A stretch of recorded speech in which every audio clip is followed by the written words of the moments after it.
Assalamualaikum warahmatullahi wabarakatuh. Salam sejahtera bagi kita sekalian. Shalom. Perkenalkan, nama saya Jessica Mutiara Indasari Kasehat dengan NPM 25161516-2005, Program Studi Informatika kelas 2A Universitas Bhinneka PGRI. Pada kesempatan ini, saya akan mempresentasikan tugas ujian akhir semester saya pada mata kuliah statistik dengan dosen pengampu Dr. Mailita Hashim, MSI, dengan judul Analisis Penggunaan Media Sosial Terhadap Kegiatan Belajar Siswa. Media sosial atau biasa kita singkat dengan medsos telah menjadi bagian dari kehidupan setiap hari siswa maupun kita sebagai orang dewasa. Hampir setiap hari siswa menggunakan media sosial untuk mencari informasi, berkomunikasi, serta sarana hiburan. Di satu sisi, media sosial dapat membantu kita memudahkan mengakses informasi, tapi di sisi lain, penggunaan media sosial dapat mempengaruhi konsentrasi belajar dan fokus kita. Oleh karena itu, saya melakukan penelitian ini untuk mengetahui bagaimana sih penggunaan media sosial terhadap fokus belajar siswa. Rumusan masalah. Rumusan masalah dalam penelitian saya ini adalah apakah terdapat hubungan antara penggunaan media sosial dengan fokus belajar siswa. Adapun tujuan penelitian saya yaitu untuk mengetahui apakah hubungan antara penggunaan media sosial sebagai variabel X dan fokus belajar siswa sebagai variabel Y menggunakan analisis korelasi person product moment. Metode penelitian. Penelitian ini menggunakan metode kuantitatif dengan pendekatan asosiatif. Responden penelitian yang saya gunakan berjumlah 30 orang siswa dan ini data penelitiannya. Data dikumpulkan menggunakan kuesioner atau angket dengan skala Likert yang terdiri dari 5 jawaban. Yang pertama ada sangat setuju, ada netral, tidak setuju, dan sangat tidak setuju.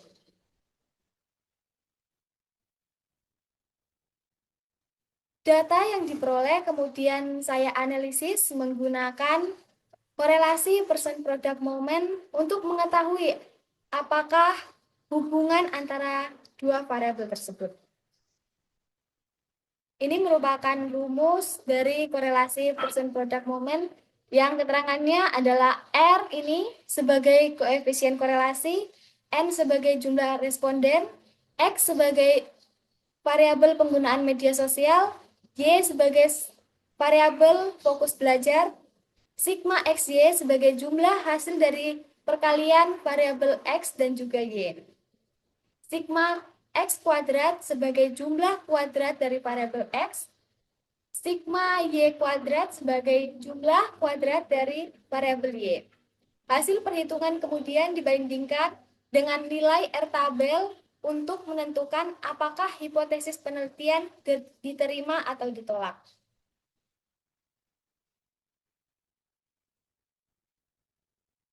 Statistik deskriptif. Di sini saya menggunakan perhitungan SPSS dari statistik deskriptif. Berdasarkan tabel di atas, jumlah responden yang saya gunakan sebanyak 30 siswa, nilai rata-rata penggunaan media sosial sebesar 16,10, sedangkan rata-rata fokus belajar sebesar 12,40. Sebelum kita melakukan uji korelasi, kita melakukan uji normalitas. Di sini saya menggunakan perhitungan SPSS juga dari uji normalitas. Berdasarkan tabel di atas, nilai signifikansi kedua variabel lebih besar dari 0,05, sehingga data berdistribusi normal dan memenuhi syarat untuk melakukan uji korelasi person product moment.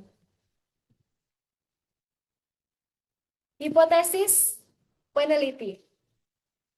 H0 atau hipotesis 0 menyatakan tidak ada korelasi antara penggunaan media sosial dan juga fokus belajar siswa.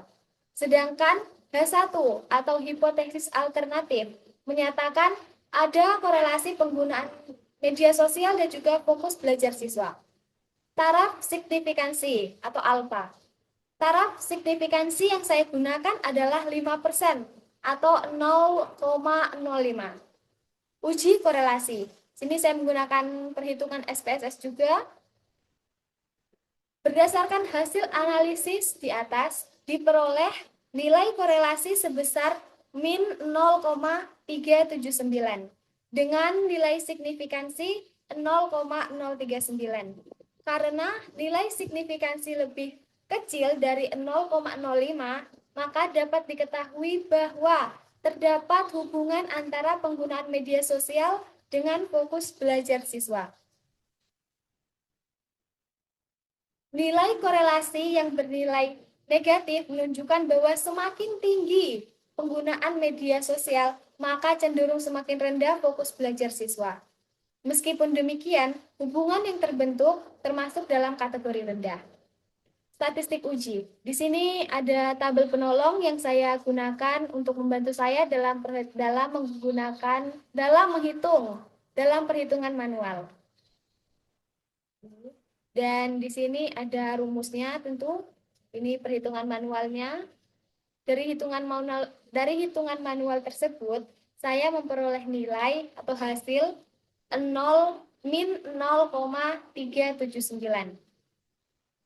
Hasil perhitungan menunjukkan bahwa nilai R hitung sebesar min 0,379, sedangkan nilai R tabel sebesar 0,361. Oleh karena itu, hipotesis H0 ditolak dan hipotesis alternatif atau H1 diterima. Artinya, terdapat hubungan antara penggunaan media sosial dan juga fokus belajar siswa. Berdasarkan hasil penelitian, dapat saya simpulkan bahwa yang pertama, terdapat hubungan antara penggunaan media sosial dan juga fokus belajar siswa. Yang kedua, hubungan tersebut bersifat negatif, yang berarti semakin tinggi penggunaan media sosial, semakin cenderung rendah fokus belajar siswa. Yang ketiga, hubungan yang diperoleh termasuk dalam kategori rendah dengan nilai sebesar min 0,379. Oleh karena itu, siswa perlu menggunakan media sosial dengan bijak agar tidak mengganggu konsentrasi belajar atau fokus belajar siswa. Mungkin ada pertanyaan dari kedua audiens, dipersilakan.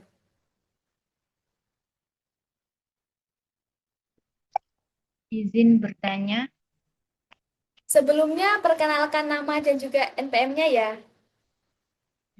Perkenalkan, saya Zulfa Olinuha, NPM 251615620015.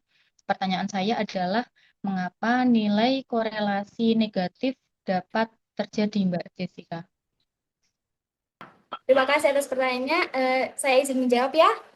Menurut saya, nilai korelasi negatif dapat terjadi karena penggunaan media sosial yang semakin tinggi cenderung membuat siswa lebih banyak menghabiskan waktu untuk bermain media sosial dibandingkan untuk belajar.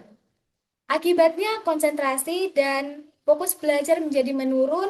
Oleh karena itu, hubungan yang diperoleh dalam penelitian ini bernilai negatif, yaitu semakin tinggi penggunaan media sosial, maka fokus belajar siswa cenderung semakin rendah. Mungkin itu jawaban dari saya. Apakah bisa diterima? Baik, sudah. Terima kasih, Mbak Jessica. Selanjutnya ada yang ingin bertanya? Iya, Kak Jessica, saya perkenalkan, nama saya Cindy Puspa Alfani dengan NPM 251615620030. Izin bertanya, mengapa penelitian ini tidak menggunakan uji regresi? Saya izin menjawab ya. Saya izin menjawab. Saya tidak menggunakan uji regresi karena tujuan dari penelitian saya hanya untuk mengetahui hubungan dari penggunaan media sosial dengan fokus belajar siswa.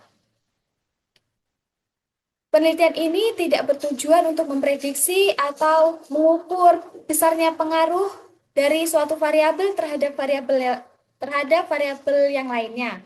Oleh karena itu, analisis korelasi person product moment sudah sesuai dengan tujuan penelitian yang saya teliti. Mungkin itu jawaban dari saya.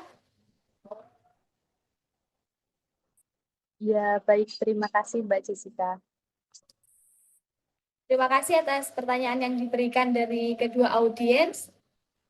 Sekian presentasi dari saya. Jika ada salah kata, mohon maaf. Semoga materi yang saya bawakan ini bisa bermanfaat bagi kita sekalian. Sekali lagi terima kasih kepada dua audiens yang sudah membantu saya dalam presentasi kali ini. Terima kasih dan selamat siang.